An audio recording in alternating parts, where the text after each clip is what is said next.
Hello everyone and welcome to the Toku Portal podcast for Kaitou Sentai LupinRanger versus Keisatsu Sentai PatoRanger.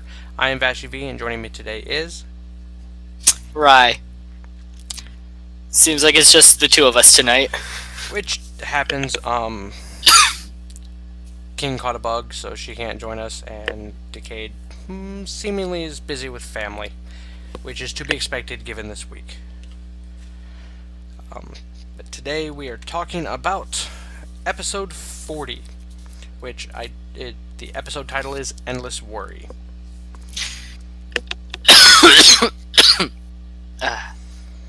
And that is an understatement of a fucking title.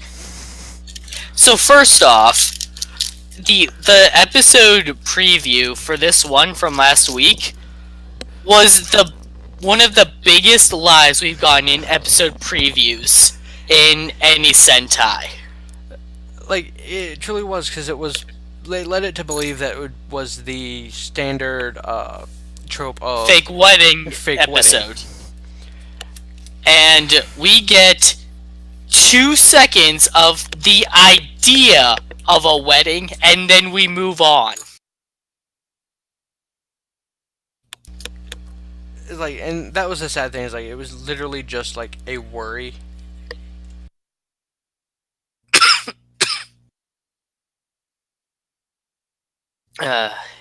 Did you cut out there? No, sorry, it literally is like, it's one small scene, and it has really nothing to do with the episode beyond Umika's worried about shit. It's that insane logic leap passed through her brain about what Kyrie's up to.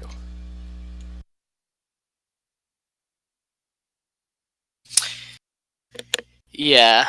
So, Kyrie acting strange lately, that's not really much for us, because we haven't been seeing him acting strange. So the setup kind of fell a bit flat for me, because there wasn't anything for me to feel other than, okay, this is happening. Like the closest we get to an explanation for it for our side is, oh, apparently he's slacking off more than usual. I mean, they did the little flashback of him interacting with Keiichiro, which is obviously where the let's be weird thing, I guess, would be coming from. But yeah, aside from that, it's like, if we know nothing beyond, hey, he's playing hooky more than usual. With that being said, the way they tie it in later is really good. Even if the setup fell a little flat on us, I do like where they went with it. Like, I do too. Because, to be fair, this episode was kind of, its literally only purpose is to serve the last real scene of the episode. Right. So, to have that moment of, for lack of a better term, Kyrie eating crow and sucking it up, it was a nice touch, especially with how we've been seeing him deal with Keiichiro lately.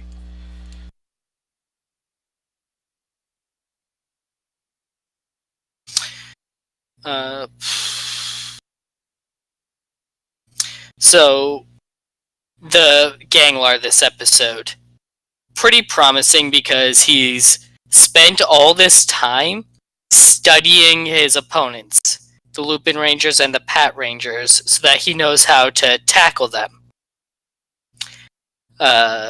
If only he had worked on his actual attacks more as well. His worry beam, though, pretty decent ability. Make your opponent too worried about anything to actually fight. Right, and it was effective, and it actually worked. Problem is, he didn't hit any more people. The one thing I noticed is apparently the Ganglars got a hold of Gokai Silver's Sentai manuals. And apparently he's keeping up on those.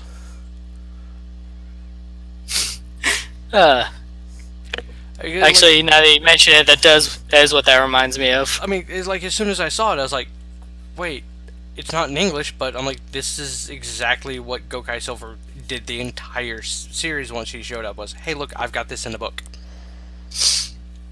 Pretty much, yeah. Oh.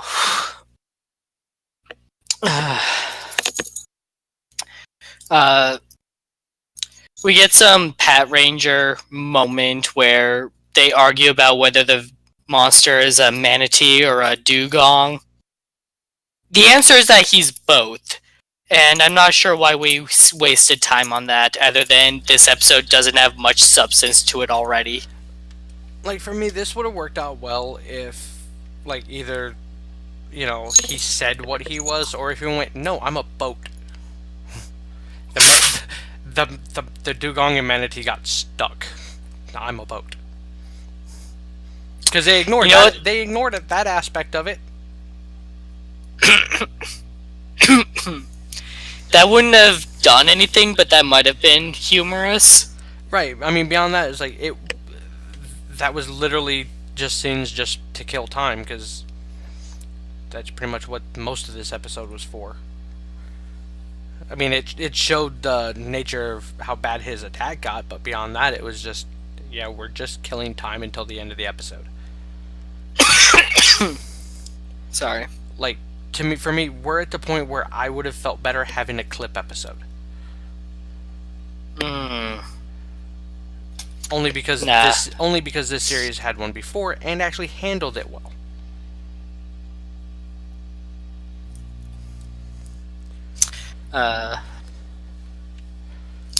Really, the bulk of the episode just comes down to Tuma and Umika trying to follow Kairi around, and then getting worried about everything he does because of Manatee's worry attack.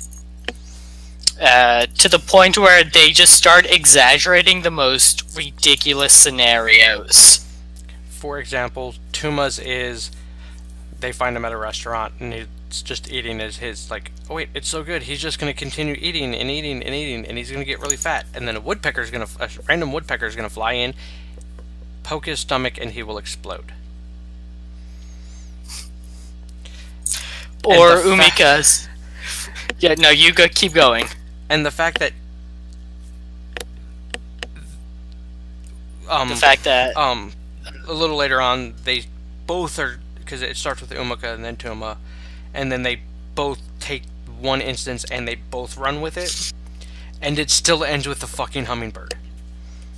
Oh yeah, that keeps coming back like a running gag, except it's not that funny. Like, I mean, to us at least. I don't know about other audiences. I think the closest point where it actually became funny is when they both went to shoot Goody, because he's apparently shaped like a woodpecker. He's not, but he had a pointy nose.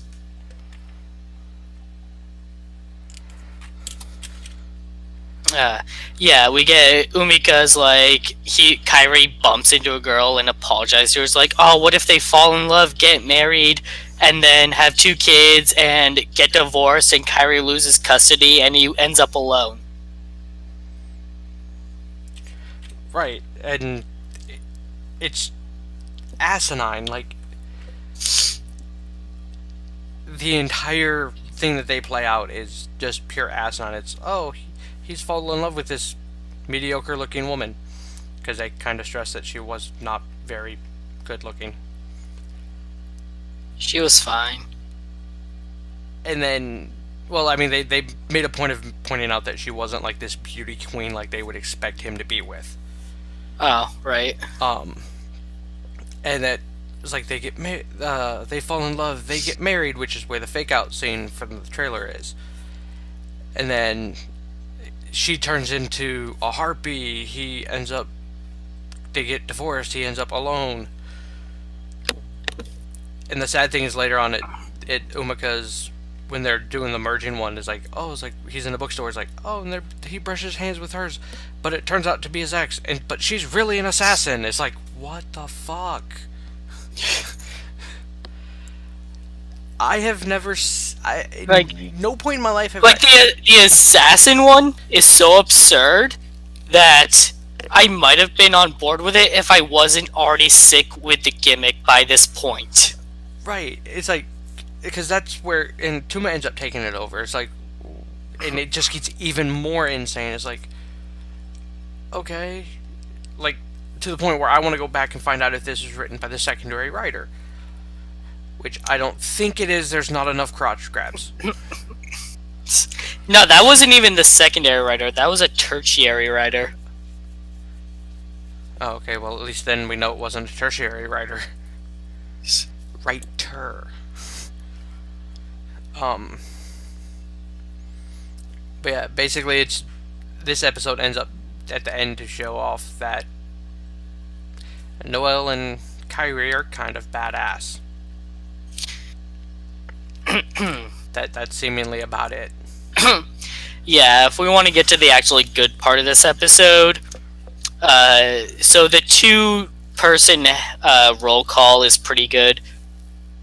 And then the heartfelt moment that this episode tries to get across is the part that makes this episode worth watching. Where it comes down to, yeah, the only reason the worry beam affected them like this is because they're already worried about you. So what have you been doing that would make them worried? And then Kyrie just has that moment of self-reflection of, oh, am I doing things that would make them worried? And everything he thinks about is just how he's been treating Keiichiro, which shows that he actually kind of regrets the way he's been treating him. Right. And that alone shows a lot more character for Kyrie.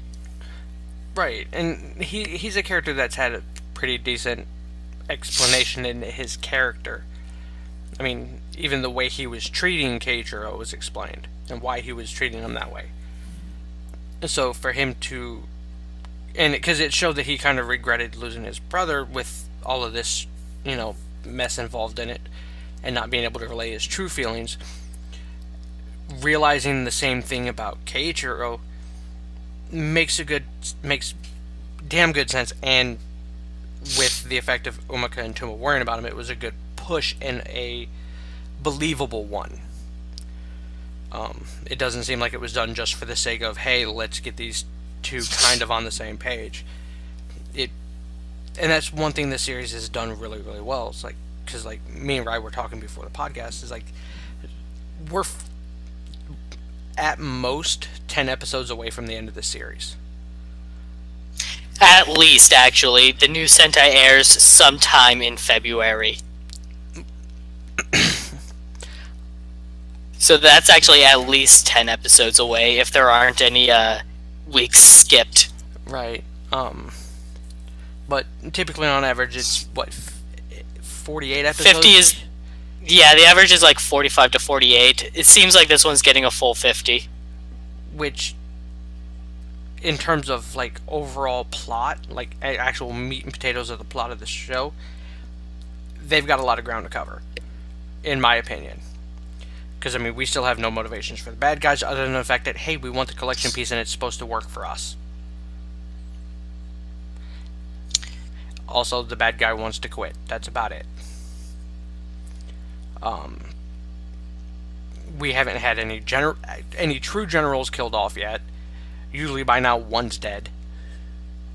But that might be happening next week. Quite possibly. Which could kick off the final arc. Right. Well, given that, at least according to the trailer, they end up in the Gangler dimension. Would seem to be the case. But on a whole, they have a lot of ground to cover in terms of, we've set our goal at the beginning of the series of here's what we're trying to do. Aside from the, episodely, let's defeat the monster, get the collection piece, in the random power-ups, they've made zero headway in this. It's like, they haven't shown actual progress to achieving their goal beyond the, oh yeah, hey, here's a new collection piece we got. And the fact really, they don't. All they can really do is wait until a Gangler shows up and then take his collection piece. or Kogure shows up with, oh yeah, hey, by the way, this guy's a Gangler. Because he's done that a few times too. But I mean, it's to the point where we don't even know how much progress they've made, and we're 40 episodes into it, at least on the collection. All we know is they've been collecting it. We don't know how many collection pieces there are. I mean, I'm going to assume A vague number on purpose, as they started collecting them a year before this series actually started. Right. So we have no gauge like we normally would of things ramping up to the conclusion. It just across the board is about the same level of Intensity. Yeah, it hasn't ramped up, so it's going to go from basically 0 to 100 really, really quick. And I'm okay with that. I just don't want in these last 10 episodes for it to lose all the work it had by investing us into the characters themselves rather than their goal. Because like you take other series that didn't really, in my opinion, hold up well in terms of like the end plot and all that. Like Zyuohger. It was an alright series, but as it was getting closer to the end, it stopped caring about the problems that it showed you that these characters had, and just focused on bad guy. From what I know about Zyuohger, it sounds like it didn't even matter that most of the team were animals. Yeah, no. They could have all been humans and everything would have been the same, right? Right. I mean, that's what it was. It's like the whole purpose is that they were animals stuck in the human world, or humanoid animals stuck in the human world, and they had to hide their identity. They can't let anyone know that they're furries. And it gets to the point where, like, we don't even see the animal form. Unless they're doing some weird thing where, like, they're quote-unquote mascots so they can be in their animal form. But beyond that, you get a couple of scenes of, like, them being around I want to say his uncle. Probably. And, like, he'll come into the room and one of them will be changed and they try to block him from view. But beyond that, it was kind of irrelevant. But, like, there were characters that had issues with each other, not so much like, oh my god, I hate you, but it was, we have our issues because of how we've interacted in the past. And we get the 1 or 2 episodes that focus on that, and then it's, like, completely ignored for the rest of the series. That's the one thing this series has done well, is, like, we are invested in these characters on, for lack of a better term, on a personal level. So for them to throw that to the wayside just to get through these last 10 episodes of actual holy shit plot will be very, very disappointing and very underwhelming, because it basically at that point goes, well, to hell with everything we just dealt with. Which I don't think they're going to do that. This series has had very little character development, story progression in favor of character development, and I think they're going to stick with that even when they start incorporating more endgame story elements. Right. It's like, like, I get it'll get to the point where, like, it comes out that the thieves are the thieves and all that.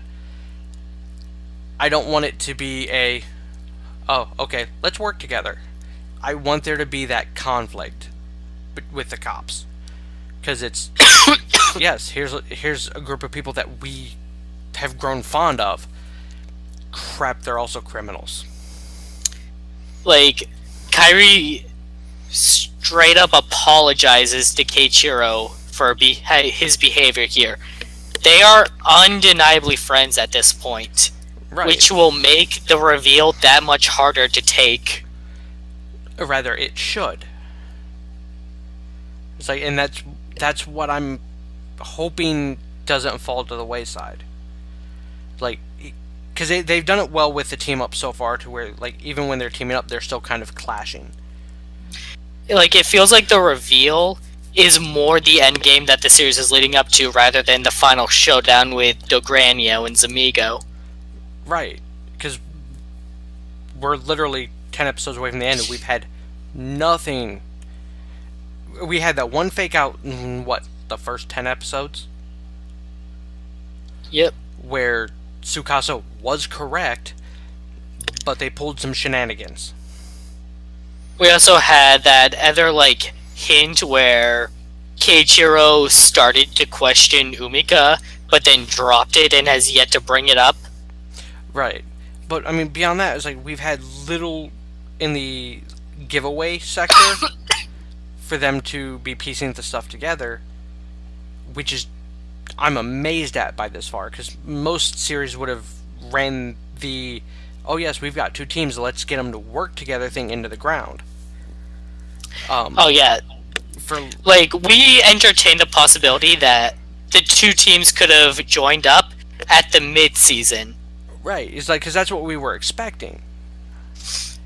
Because, I mean, if you look back at, what was it, HurricaneRanger? Where they introduced the Thunder team and they were fighting against each other. I mean, that didn't last. That was long. Straight up advertised as a Sentai versus Sentai show, and then dropped it in the first arc. Right, it's it quickly went out the window. It's this was billed and so far produced correct. This is straight up A versus Sentai. Granted, even if the thieves get blatantly more love and attention, to the point where sometimes the cops don't even matter in episodes like this one, they still do a good job when they incorporate both teams. Right.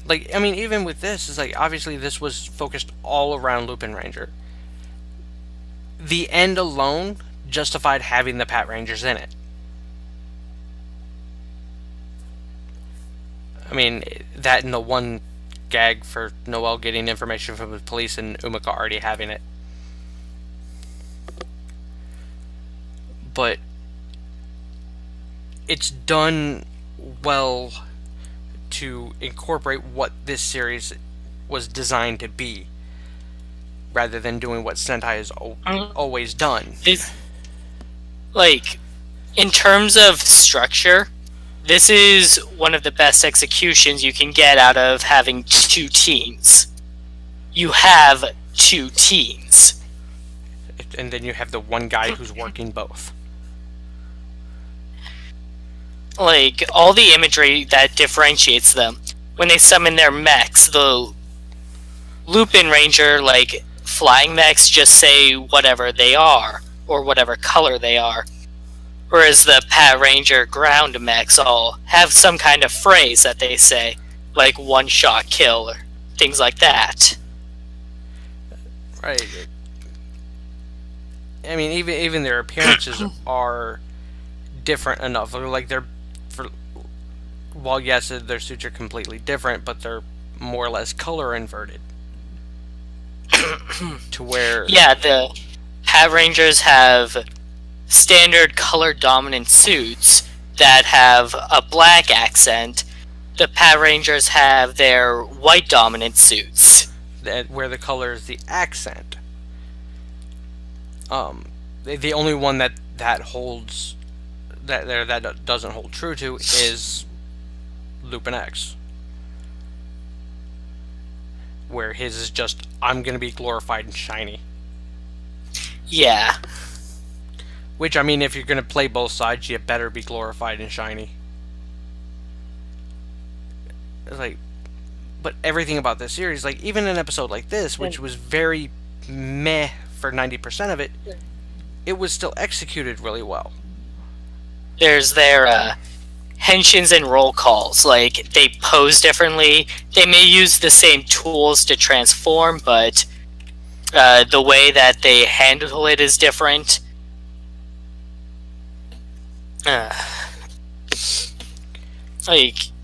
These two are not the same team. Unlike in, say, the HurricaneRanger example, where the two were almost the same team with differences, and then became the same team.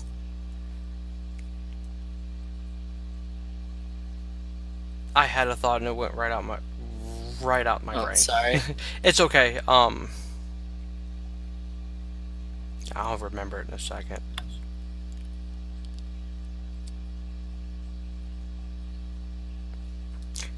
Or not. If I remember it, I'll come back to it. Alright. Also, the way that the two teams are kept separated. Like, their mechs are different, even if they have to be shared. They rarely team up because they don't like each other and they don't have much reason to outside of special circumstances.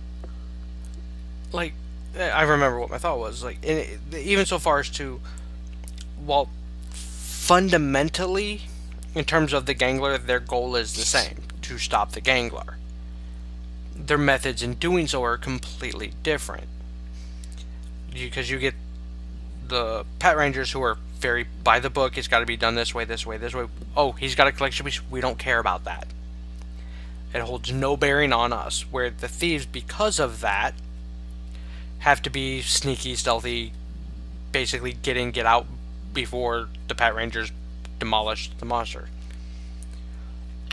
And the fact that the cop, like I said, the cops are very by the book, where the thieves are, and the ends justify the means.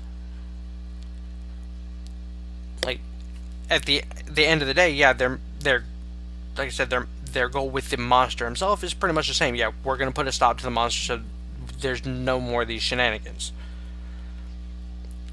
It's the way they go about it, which is what I think is they've done very well in keeping these teams separate. Because, especially with Keiichiro, who has a very one-sided view of what's right and wrong. Especially at the start of the series, there was no gray area. There is no, I'm not going to rely on the LupinRangers for anything. I'm going to do this myself, and we're going to do this the right way.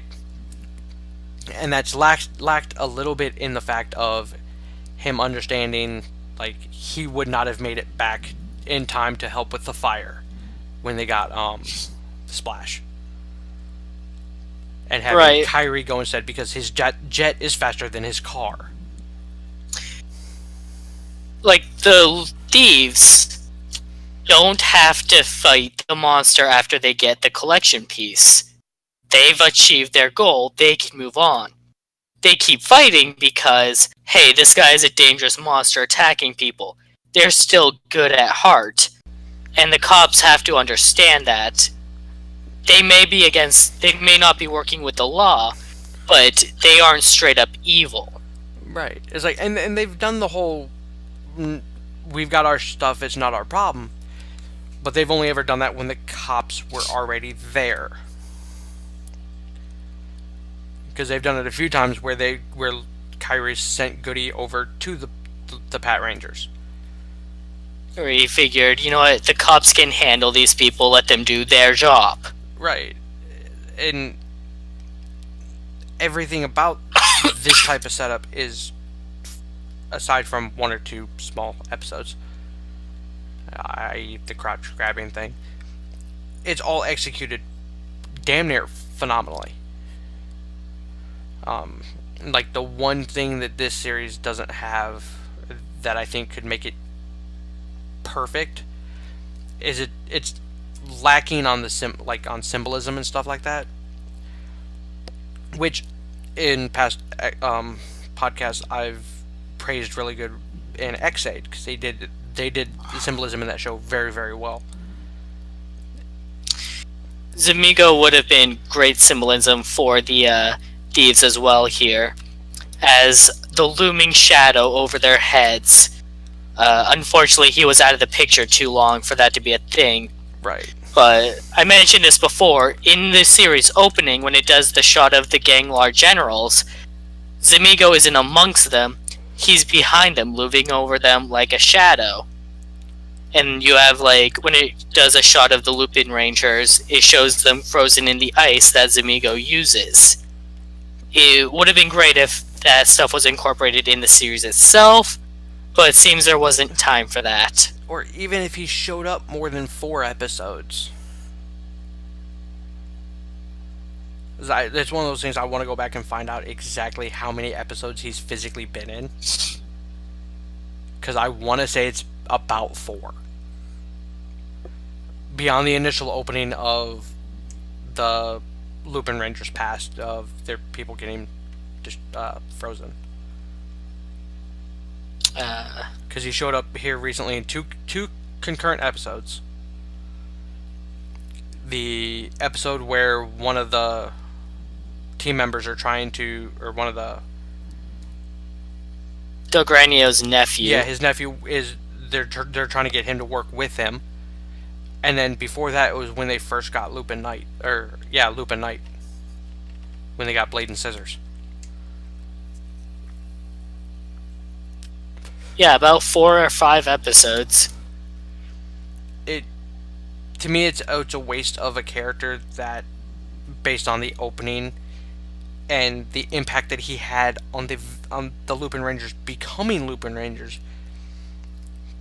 it's too little. I would expect him to be at least. I don't want to keep referencing like other Sentai shows and stuff like that. It's like, but too bad, because I'm going to as well. like, even if he was in the role of Deca Ranger, the evil guy that was basically the supplier.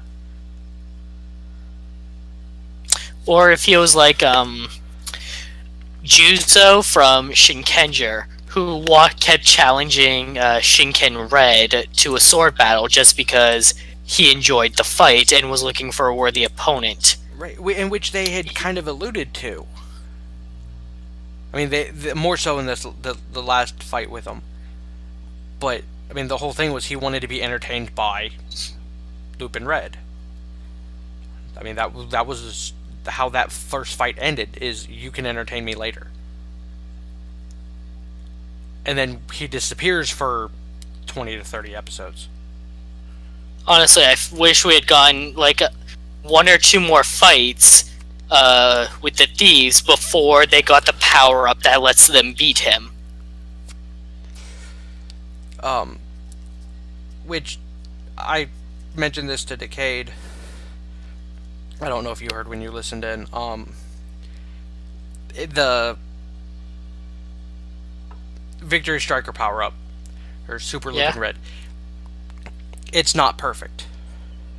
It's not. Which I'm very, very glad with, because I would be very disappointed if they introduced a perfect power up that made them basically unbeatable. Because his the power up doesn't account for him teleporting, which right now, as far as we know, is Zamigo's only card that he can play.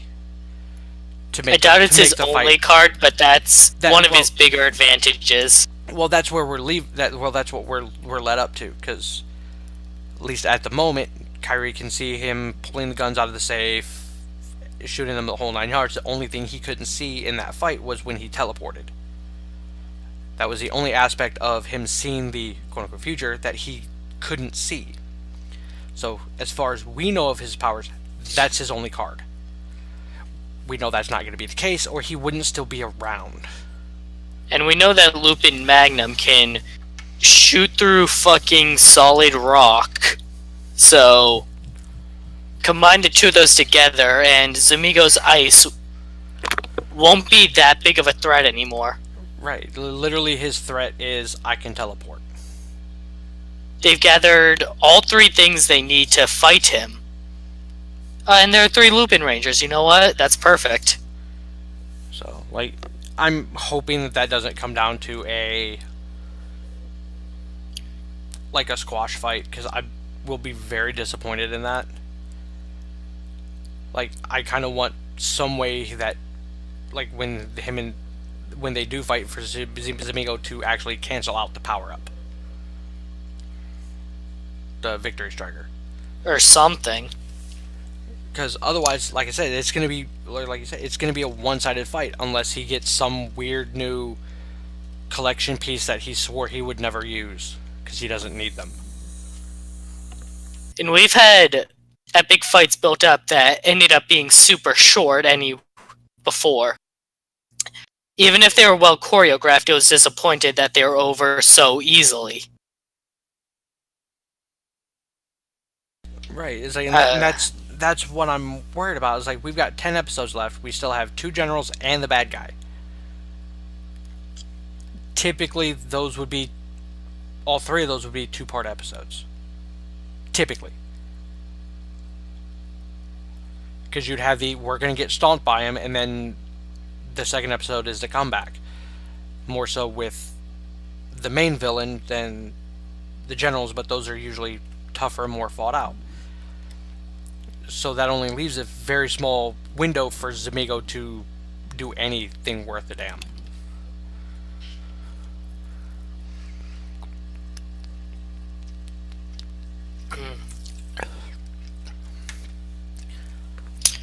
Like, I'm at the point now where I'm okay with Zamigo. With the, like, Zamigo, when it comes down to let's defeat Dogranio, that Zamigo does it and goes, boom, I'm your problem now. Yeah, we all entertained the thought at the beginning of the series that Zamigo could be the real final boss. And it's one of those, I would be okay with it either way, because we really haven't seen much from Dogranio other than the one scene where he's like, no, I'm done with all of your shit. Yeah, when he wrecked his own minion because he failed super hard. Right. And beyond that, he's not been a threat in any way, shape, or form beyond sending these guys to go try to take over. And as they are now, I don't feel like he is a threat to them anymore. Mainly because they haven't shown him to be. Now that may change with the next episode, with him ending up in the Gangler dimension. But who the fuck knows? It's one of those things, like, this could either end amazingly, which is my hope, and hopefully will be the case considering everything we've had as a series to build up to it. But it wouldn't be the first time I've been disappointed in a final arc of a series. I just hope they don't try doing the whole, oh yeah, we're stronger in our own world kind of thing. Because that's not gonna matter. Don't even bother. Right, it's like that's... Because if it did, you wouldn't need the fucking collection pieces. Which apparently are theirs to begin with, according to them. Ultimately, like, we've gotten some pretty good character development for our heroes. I wish we had gone a bit more for the villains. Like, even with, like, the end of the last episode with Destra. And the focus of Destra being the focus of the next episode, according to the preview. Because, let's face it, it's not the first time we've been lied to. I'm hoping, even if it is his final episode, that it sheds light on the last scene we had in the last episode. It's like, why is he so panicky? Like, even if it's just he feels like a failure and that he's not worthy of his position, that would be character development for him. Right. Don't just, you're here now, so I'm gonna destroy you. Oh crap, I got my ass kicked. Destra has been built up as nothing but a loyal servant to Dogranio that wants to do his best for him. So if you try making me feel sympathy for him for his failures, it might actually work. Right, just because he's done that. That's the characters he's had beyond being the, lack of a better term, the unstoppable badass. Because I mean, let's face it, he wrecked Noel's shit. Again, I wish he still had his collection pieces that complemented his fighting style and hadn't been wasted on those loser ganglers that were clearly no good for them anyways. So, it's one of those, we have to wait and see, which is the most unfortunate thing of me watching these shows as they come out now. Like, because I've been getting spoiled binge watching, like, past seasons of, like, Kamen Rider and stuff like that. It's like, oh wait, I don't have to wait to see what happens. I try to only spoil you on things that out of context are confusing or hilarious. or being correct but still not giving me all of the information. Like Takumi's issue. Yeah. And it's complicated. Well, I mean, your whole thing was, yeah, he was just passing by. It's a coincidence, which is not wrong. Yeah, it was a coincidence. But there was a lot more to it. There was a lot more to it that I wasn't going to tell you because holy shit. It's like, but I mean, for me, it's like, that's the best thing for me about when I first started watching Sentai and Rider was I was watching it after it had, like, I started watching Decade right after Decade got done airing. So it was like, I had nothing to, no wait, no build up to this could turn out really well or this could turn out really shitty. I had that instant knowledge and gratification of where it was going. Whereas here for the last 5 or 6 seasons of Sentai, I've been watching it as they get released.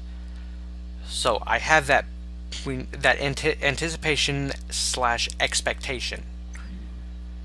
Which, for the way this series has gone, I have major expectations for the last 10 episodes of the series.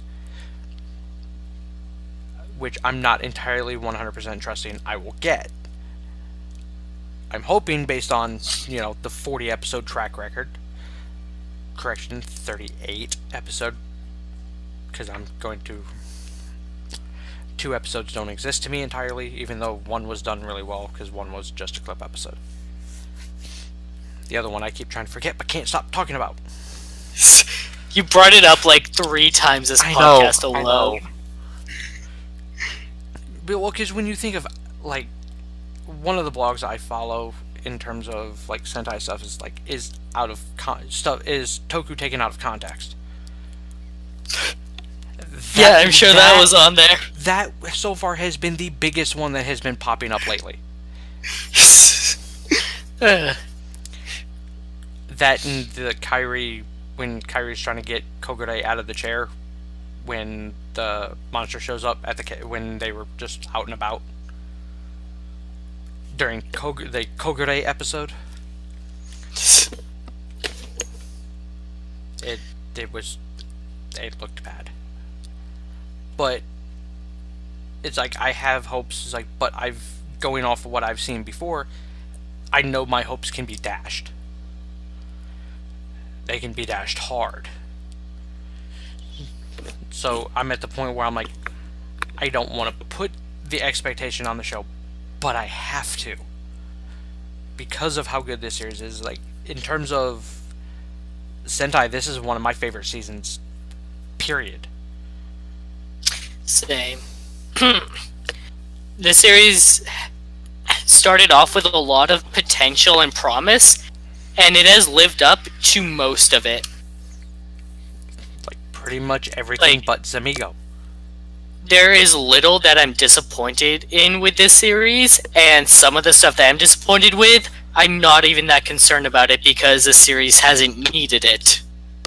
Like, I think the 2 biggest things I'm disappointed in with this series that are actually, to me, kind of relevant is Zamigo himself, because the way that was led to be pointed out through the opening, and the lack of threat that the final villain seems to have. It's like, even like with Juoger Genis, well, yes, he wasn't a direct threat. It was more of he seemed a threat to his generals, which made him seem like an even bigger threat when the generals are showing up and whooping some ass. Here we don't even have that. He just seems like some random monster of the week who just happens to have chained up gold Cephas. That's about it. To me, Destra and Ghosh seem more threatening than him. Ghosh hasn't been as terrifying as normal lately, but she is still the scariest gangler. Oh, by far. I mean, she made the Franken monster. that was her, like, big project, too, and now it's gone. So, I wonder how she feels now. It's like, what do I do? Oh crap, I guess I'll help Destra. Well, that was my plan. Hey, Destra, what's your plan again?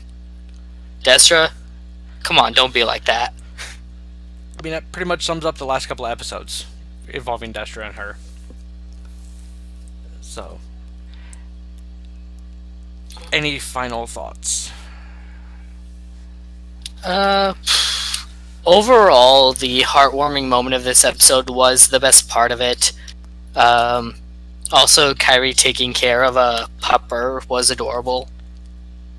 Like, for me, the best part of that was I'm sitting there going, why did you hide this? Because I don't think he was so much that he was hiding it as, like, it didn't really matter to the others. Well, right. It's like, in his mind. Right. It's like, but, like, my brain went a little, like, a step further into this. Is like, in theory, if they've been following him for a while, this has been going on for at least a week. He left the dog in a box in a rundown building. Yes, he was taking it food and making sure it was okay, and that's awesome and amazing. Especially given what we know of Kairi. But my brain went, why didn't you just take him back to the cafe? They're not really gonna care. At most, they'll go, we serve food in here, take it in the back. Probably that. So it was more that everything he did this episode was entirely unnecessary until the very, very end. And I think that was the biggest thing that bothered me with this episode, is like, basically left this dog outside for a week. You're lucky it's not dead. It's tiny and there are predators. I understand this is Japan, but there's fucking monsters traveling around blowing shit up. Honestly. So I'm sorry if monsters were to attack anywhere near me. I'm gonna find as many animals as I can, and I'm not gonna leave them where I find them. But the ultimate, like, bond, the two teams bonding over this little dog was overall the best. It was. I did also like the very small moment where, like, Noelle or Kairi's walking off with the dog, and Umika and Tsukasa are all there trying to pet the dog as well. In the background, Noelle takes Keiichiro's phone. And I didn't notice that. Yeah, it's like Keiichiro's trying to get it back, and Noelle's kind of doing the whole arm in the air, keep away thing to, I guess, see what the game was. I'm like, that's a nice touch. Look, he's really a thief. Based on the colorful, like, background, it was probably some gacha game too. Right. It seemed like it didn't seem like one of those let's be Bandai and force plug our own stuff. Oh no, I have no doubts that was probably just a made-up splash screen for a game. But it looked like more kind of like action adventure-y, like when they do like the splash screens for like the Kamen Rider games.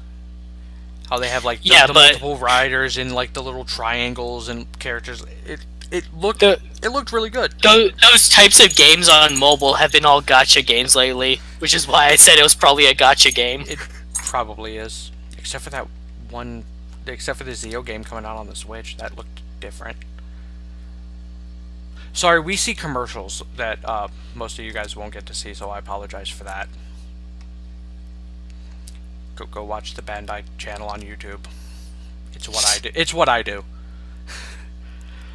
But yeah, all in all, it's like, as mediocre as this episode was, the end of the episode more than made up for it, in my opinion.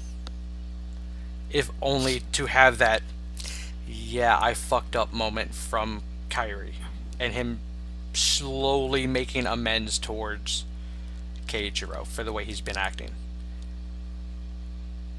Which given the way he's been acting, is out of character, but it's development. So rather than being just, oh my god, why are you acting so different, it's expertly dealt with. Even for an episode that had nothing to do with that issue until the very end.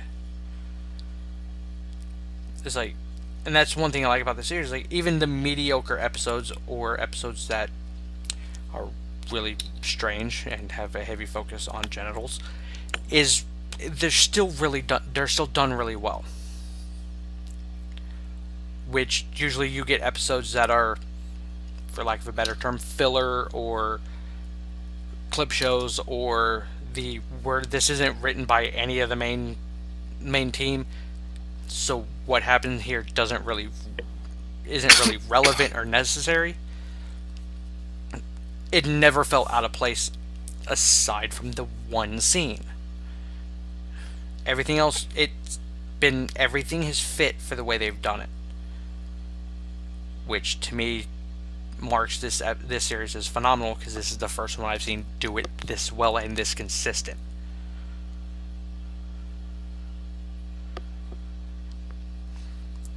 And that's all I have to say about this episode.